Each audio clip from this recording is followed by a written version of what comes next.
उपासक को ध्यान देना चाहिए, चाहे वो गृहस्थ उपासक हो या विरक्त।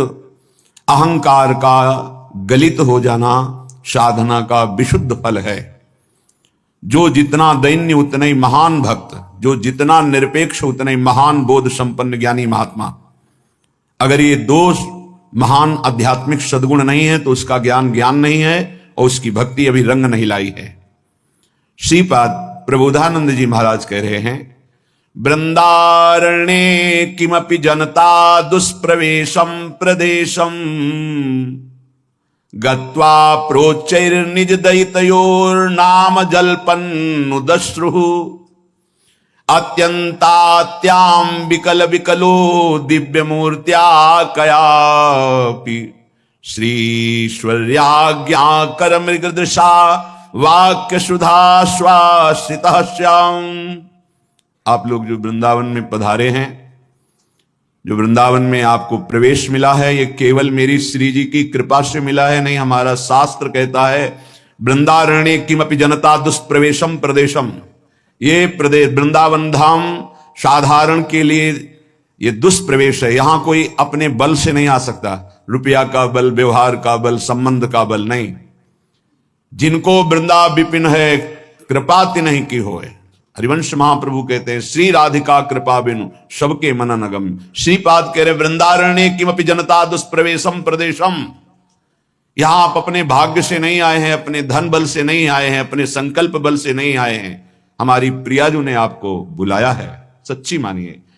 ये धाम कोई तीर्थों में नहीं आता। तीर्थराज प्रयाग भी जहां लौटते हैं आकर, वो ये महान प्रियाजू का निज महल वृंदावन धाम है। श्रीधाम वृंदावन की समानता केवल वृंदावन ही कर सकता है। प्रिया प्रीतम की रूप माधुर्य प्रेम की समानता सिर्फ प्रिया प्रीतम ही कर सकते हैं। यद्यपि यही सब अवतारों के अवतारी हैं, यही सब धामों के धामी हैं।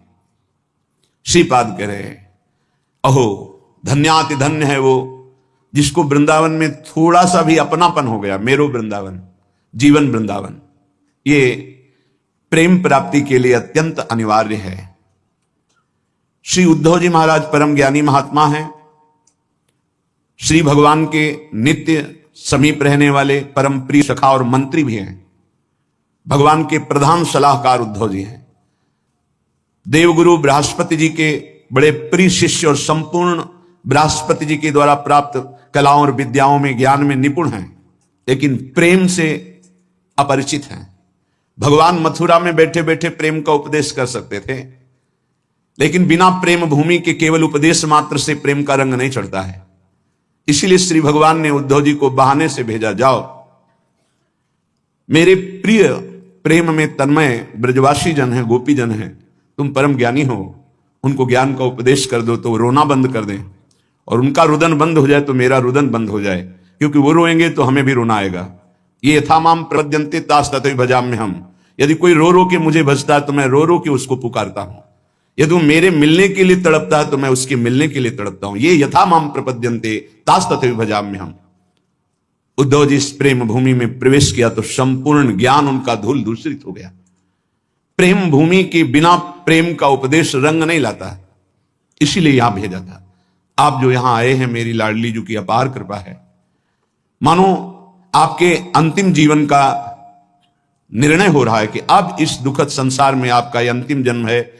यदि आप सुधारना चाहें तो अपने को सुधार सकते हैं, क्योंकि ये अहेतुकी कृपा श्री प्रियालाल जी की तरफ से हुई। जो आपको वृंदावन आने को मिला, यहां की रज में बैठ करके भगवत चर्चा सत्संग सुनने को मिला, जो राधा नाम सुनने को मिला, राधा नाम जपने की प्रेरणा मिली, राधा नाम जपने की इच्छा हुई, ये न जाने कैसे कृपा हो गई। हमारे रसिक शिरोमणि परम पूज्य गोस्वामी जी महाराज कृपा करके बतलाते हैं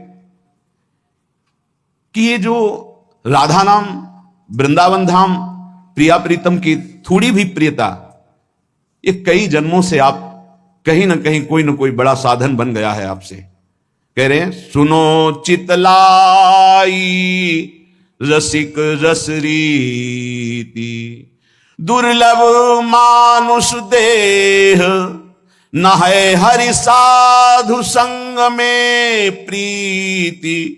सुनो चितलाई रसिक रस रीति। पूज्य श्री रूपलाल गोस्वामी जी महाराज कह रहे हैं, हे भाई मेरे प्रेम रस की रस रीति को आप श्रवण करो। पहली कृपा तो प्रियालाल की आपके ऊपर हुई कि मनुष्य देह दिया, पर यदि मानव देह प्राप्त करके आपने सत्संग नहीं सुना, साधु संग नहीं किया और हरि चरणों में प्रीति नहीं की, यदि सत्संग होगा तो निश्चित है हरिभजन में प्रीति, और हरिभजन में प्रीति तो हरि चरणों में प्रीति हो ही जाएगी। क्योंकि भजन न होए संग बिनु, भजन बिना नहीं प्रीति। यदि भजनानंदी प्रेमी महात्मा का संग ना हो तो भजन नहीं हो सकता, और भजन ना हो तो हरि चरणों में प्रीति नहीं होगी। दुर्लभ देह मनुष्य का पा करके यदि साधु संग में रति नहीं हुई तो हरि चरणों में प्रीति कैसे हो जाएगी। हे भाई बहुत ध्यान से सुनना, ये महाप्रभु हितजू का ही स्वरूप है। श्री रूपलाल गोस्वामी जी महाराज बड़े सिद्ध रस में डूबे हुए महापुरुष, जब ये बाल्यावस्था में ही थे तभी पद रचना शुरू कर दी थी श्री जी की। मेरी बारी को भंवरवा पहला पद है, मुझसे कहूं अनंत न जाए। बहुत उच्च कोटि का इसमें भाव छुपा हुआ है, पूरा निज मंत्र का भाव उसी में छुपा हुआ है। कह रहे हैं, जन्म सहस्त्रन जो करिहारे, तप और ध्यान समाधि, छीन पापवती शुद्ध हृदय मधि, उपजय भक्ति अबाधि। जिसने पूर्व में हजारों बार भगवत कृपा से मनुष्य शरीर प्राप्त किया है और वो साधना करता रहा, तपस्या किया, ध्यान किया, अष्टांग योग, समाधि आदि, उसके पाप शुद्ध हुए तो हरि भक्ति उसके हृदय में अबाध, कोई भी विषय जिसकी भक्ति को बाधित न करे उसे अबाध भक्ति कहते हैं। हजारों जन्म की तपस्या और साधना का फल हुआ कि हरि चरणों में अबाध भक्ति प्रकट हुई। अब साधन भक्ति करत बहुजन्मन, होत जो ब्रज अनुराग, ताहू को फल विपिन उपासन, प्रेम प्रीति बड़ भाग। जो अबाध हरि भक्ति प्रकट हुई हजारों जन्म की साधना तपस्या से, तो वो जब भक्ति अबाध अखंड भाव से करता है तब उसका फल प्रकट होता है कि ब्रज 84 कोष भूमि में वास करने का सौभाग्य प्राप्त होता है। ब्रज 84 कोष में जब ब्रज 84 कोष के अंतर्गत कोई बहुत साधन भक्ति करता है, साधन भक्ति करत बहु जन्मन, होत जो ब्रज अनुराग, ताहू को फल विपिन उपासन, प्रेम प्रीति बड़ भाग। उसका फल होता है कि वृंदावन, मेरो वृंदावन, प्राण वृंदावन, जीवन वृंदावन, ये उसके हृदय में आने लगता है। अब याहू तय निज तत्व जुगल रस, नित्य निकुंज विहारा, हित अली रूप अनूप हृदय दृढ़, कुंवरी कृपा को सारा। श्री लाडली जी की अपार कृपा से जुगल तत्व की उपासना, और हर समय उसके हृदय में राधा राधा राधा और वृंदावन की रज का सेवन, कितना दुर्लभ ये वृंदावन का भाव प्राप्त हुआ। हजारों जन्म साधना भक्ति की, आपको क्या पता कि आपके कितने जन्म हुए, कौन कौन सा तप बन गया, कौन कौन सा साधन बन गया, ये क्रम है। और एक है सीधे कृपा। कोई प्रियालाल का निज प्रेमी आपकी तरफ करुणामयी दृष्टि से देखा और भाव बना दिया, तो इसी जन्म में जो हजारों जन्म की साधनाओं से अबाध भक्ति करने पर ब्रज 84 कोष का वास, ब्रज 84 कोष के वास का फल वृंदावन का प्रेम, वृंदावन का आश्रय, इसका फल श्री प्रिया प्रीतम के चरणारविंद में अली रूप से, सहचरी रूप से सेवा का भाव सीधे प्राप्त हो गया। इसीलिए कहा गया है, तात स्वर्ग अपवर्ग सुख धरी तुलाए कंग, तूल न ताय सकल मिली जो सुख लव सत्संग। जिसकी जिह्वा से हर समय राधा राधा राधा ऐसा निकलने लगा ना, आप विश्वास मानिए काम हो गया उसका। बहुत कृपालु हमारी लाडली जो है। भक्तमाल में लिखा हुआ है कि अगर कोई शास्त्रों बार हरि हरि कहे और एक बार किसी हरि भक्त का नाम ले तो बराबर हो जाता है। हरि इतने प्रसन्न हो जाते हैं कि अपने शास्त्र नाम में जितना खुश नहीं हुए एक भक्त के नाम में। और अगर प्रियाजू का नाम ले ले राधा, तो बोले जो को श्री राधा यस गावे, अति आसक्त रूप लोभी, श्याम तहां उठ धावे, जो को श्री राधा यश गावे। जे भी कोई कहता है राधा राधा राधा, या देखो माई सुंदरता की सीमा, हमारे माई श्यामा जो को राज, मेरी महारानी श्री राधा रानी, तो लालजू अति आसक्त होकर उसकी तरफ। जब आप यहां राधा गाते हैं ना, तो लालजू को कैसा लगता है तो वो जाने, लेकिन इस छाती को कैसा लगता है, सर्वस्व बलिहार करने का मन होता है। आपके चरण छुए, ऐसा लगता है जाकर साष्टांग दंडवत करें इनको जो प्यारी जू का नाम गा रहे हैं। ऐसा लगता है मुझ भिक्षुक के पास क्या है जो इनको दे दूं, प्यारी जू के नाम के बदले में जो नाम सुना रहे हैं। जो हरिवंश को नाम सुनावे, तन मन प्राण तासु बलिहारी। ये शरीर, ये प्राण, ये जीवन बलिहार है उसके ऊपर जो राधा नाम उच्चारण करता है। ये तो राधा नाम के स्वादी रसिकों की कृपा से किनका की बात है। राधा नाम का संपूर्ण महत्व और स्वाद तो लालजू महाराज जानते हैं। हरि रसना राधा राधा रट, स्वयं हरि की रसेंद्री राधा राधा, वो बंशी से राधा राधा राधा। प्रफुल्लित कमल कुसुम पर जैसे, भ्रमर आन मड़रावे, त्यों ही राधा नाम उचारत, विवश कृष्ण चली आवे, विवश कृष्ण चली आवे, त्यों ही राधा नाम उचारत। जब किसी पर विशेष कृपा होती है श्री कृष्ण की, लाल रंगीलो गाइए ताते प्रीति रंगीली पाई। विशुद्ध कृपा जब होती है तब ये राधा नाम सुनने को मिलता है, तब राधा नाम जप में रति होती है। कह रहे हैं जैसे कमल है, उसको भंवरे को बुलाना नहीं पड़ता, भंवरा स्वयं आकर पराग का पान करने के लिए लुब्ध होकर बंदी बन जाता है। इतनी सामर्थ्य है, कोरे काठ में छेद कर दे लेकिन कोमल कमल की पंखुड़ी को नहीं छेद सकता यह अनुराग। ऐसे ही जो राधा उच्चारण किया तो श्री कृष्ण विवश होकर के उसके समीप हर समय रहते हैं। राधा बोल रहे हैं, लालजू महाराज समीप हैं। राधा राधा राधा, केवल इतना ही नहीं, एक दिन आएगा राधा राधा बोलते रहो, सामने तुम्हें दिखाई देंगे श्याम सुंदर बंसी बजाते हुए। ये केवल हम भावुकतावश नहीं बोल रहे हैं, ये जीवन भावुकता वाला नहीं है। सन्यास का जीवन रहा है जो तर्क प्रधान रहा है, केवल भावुकता वाला नहीं कि सुना और आपको सुना रहे। राधा नाम लेतता आगे, मोहन बेणु बजावे, प्रेम बंध्यो संग ही संग डोले, तापर नेह जनावे। बिके हुए उसके पीछे रहते हैं। प्रेम बंध्यो संग ही संग डोले।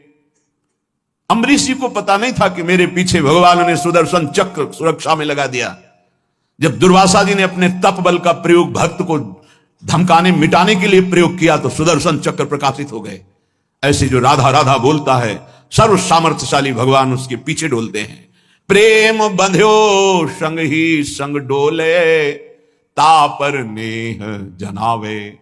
सर्वाश्चर्य में भगवान है, इसीलिए उसका जीवन सर्वाश्चर्य में हो जाता है जो राधा नाम जपता है। राधा नाम लेतता आगे, मोहन बेणु बजावे। अगर राधा राधा चल रहा है तो भगवत साक्षात्कार दुर्लभ नहीं है। जबरदस्ती आपको प्रभु बिना बुलाए आपको दर्शन देंगे, आप केवल जप कर देखिए। राधा नाम उपासक को हरि आपुन ऋणी कहावे। जब कोई राधा राधा राधा ऐसा नाम जप करता है तो हरि अपने को ऋणी मानते हैं कि आपने मुझे राधा नाम सुना दिया। ताही हेत किशोरी हित सो, कर गही विपिन बसावे। कई वीरो, यदि राधा राधा नाम उच्चारण करते हो और पापाचरण से बचते हो तो इसी जन्म में आप देख लेना आपकी लौकिक और पारलौकिक उन्नति कैसी होती है। और जीवन की शाम होते होते धाम में प्रीति और शरीर छूटकर इसी नित्य धाम किशोरी किशोर के समीप निश्चित वास मिलेगा। क्योंकि ये वाणी सिद्ध महापुरुषों की है जो वेद नेति नेति करके वर्णन करते हैं। उस रस का यह करके वर्णन करने वाले यहां वेद रसिकन की वाणी, यहां प्रमाण रसिक जन है। कह रहे हैं राधा नाम उपासक को हरि। नमस्कार दोस्तों, क्या आप भी अपनी जिंदगी में मानसिक अशांति का अनुभव कर रहे हैं? क्या आप मन बार बार बेचैन रहता है और आपका इसका कोई समाधान ढूंढ नहीं पा रहे हैं? अगर ऐसा है तो आज का ये वीडियो सिर्फ आपके लिए है। इस वीडियो में हम बात करेंगे उन सरल उपायों को जो न केवल आपके मन की अशांति को दूर करेंगे बल्कि आपके जीवन में आने वाले दुख को भी सुख में बदल देंगे। तो इस वीडियो को आखिरी तक जरूर देखें, क्योंकि इसमें बताए गए सुझाव आपकी जिंदगी बदल सकते हैं। सबसे पहले हमें यह समझना होगा कि हमारे मन की अशांति क्यों होती है। मन की अशांति के मुख्य कारण हैं, हम अक्सर अपने दिमाग में बहुत सारे विचारों को लाते हैं। ये विचारें हमें थका देते हैं। हम अक्सर भविष्य को लेकर चिंता में रहते हैं, अतीत की गलती पर पछताते रहते हैं। नकारात्मक सोच और जीवन में छोटी छोटी चीजों में खुशियां ना ढूंढ पाना भी मानसिक अशांति का कारण बनता है। एक अनुशासनहीन जीवन शैली जैसे कि देर रात तक जागना, अस्वस्थ खान पान और व्यायाम ना करना, हमारे गरीबी रिश्तों की तनाव भी हमारे मन को अशांत कर देती है। अब बात करते हैं उन उपायों की जो आपकी मानसिक अशांति को रोक सकते हैं। ध्यान करने से मन को शांति मिलती है। सुबह और शाम सिर्फ 10-15 मिनट का ध्यान आपकी मानसिक स्थिति को बेहतर बना सकता है। ध्यान के लिए बस अपनी सांसों पर ध्यान केंद्रित करें। नियमित रूप से योग और व्यायाम करें। यह न केवल आपके शरीर को फिट रखेगा बल्कि आपके मन को भी शांत बनाएगा। अनुलोम विलोम जैसी क्रियाएं बहुत मददगार होती हैं। जब भी आपको लगे कि आपका मन बहुत अशांत है तो अपने विचार को एक डायरी में लिख लें। या आपकी भावनाओं को बाहर निकालने का सबसे अच्छा तरीका है। हर परिस्थिति में कुछ अच्छा ढूंढने की कोशिश करें। जैसे अगर बारिश हो रही है तो सोचें कि यह प्रकृति के लिए कितनी फायदेमंद है। सुबह जल्दी उठें और रात को समय से पहले सो जाएं। अपने खाने पीने पर ध्यान रखें। स्क्रीन टाइम कम करें और समय पर आराम करें। ध्यान केंद्रित और प्रेरणादायक किताबें पढ़ें। यह आपकी सोच को बदलने और मानसिक शांति पाने में मदद करती हैं। अब बात करते हैं कैसे आप अपने जीवन में दुखों को सुख में बदल सकते हैं। जीवन में जो भी दुख आता है उसे एक अनुभव के रूप में लें। सोचें कि इस स्थिति में आपका क्या सिखाया। आपकी जिंदगी में जो कुछ भी अच्छा है उसके लिए रोज आभार व्यक्त करें। जैसे अगर आपके पास एक अच्छा घर है तो उसके लिए शुक्रगुजार रहें। जब आप किसी और की मदद करते हैं तो आपके अंदर से खुशी महसूस होती है। यह आपके दुखों को कम करता है। वर्तमान पल में जीने का आदत डालें। ना तो अतीत के बारे में सोचें और ना ही भविष्य की चिंता करें। अपनी गलतियों को स्वीकार और खुद को माफ करें। यह आपको दुख से बाहर आने में मदद करेगा। अच्छा संगीत सुने या कोई कला सीखें। यह आपकी भावनाओं को सकारात्मक ऊर्जा में बदल सकता है। अब मैं आपको एक छोटी सी प्रेरणादायक कहानी सुनाना चाहता हूँ। एक गांव में एक किसान रहता था। उसके पास एक पुराना घोड़ा था जो उसके खेत की जुताई करता था। एक दिन घोड़ा जंगल में भाग गया। गांव वालों ने कहा, यह तो बहुत बुरा हुआ। किसान जवाब दिया। कुछ दिनों बाद घोड़ा वापस आया और उसने अपने साथ जंगली घोड़ों को ले आया। गांव वालों ने कहा, वाह, यह तो बहुत अच्छा हुआ। किसान ने फिर जवाब दिया। एक दिन किसान का बेटा उन जंगलों घोड़ों के काबू करने की कोशिश में गिर गया और उसकी टांग टूट गई। गांव वालों ने बोला, यह तो बहुत बुरा हुआ। किसान ने फिर कहा।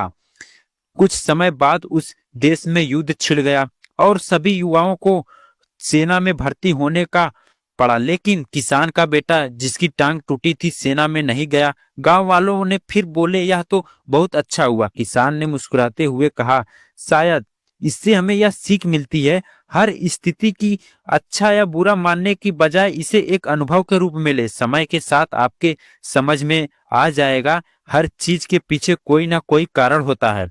दोस्तों, जीवन में हर किसी के पास दुख और सुख दोनों आते हैं, लेकिन हमारा जरिया ही तय करता है कि हम इसे कैसे देखते हैं। मन की शांति और दुख को सुख में बदलने की प्रक्रिया लंबी हो सकती है, लेकिन ये संभव है। बस एक कदम बढ़ाइए और जिंदगी की कैसी जिंदगी को बदल सकते हैं। अगर आपको यह वीडियो पसंद आया हो और इससे आपको कुछ भी सीखने को मिला हो तो इसे लाइक करें और अपने दोस्तों के साथ शेयर करें। नीचे कमेंट करके बताएं कि इन सुझावों में से आप सबसे पहले कौन सा अपनाने वाले हैं। चैनल को सब्सक्राइब करना ना भूलें ताकि आप इस तरह के और प्रेरणादायक वीडियो देख सकें।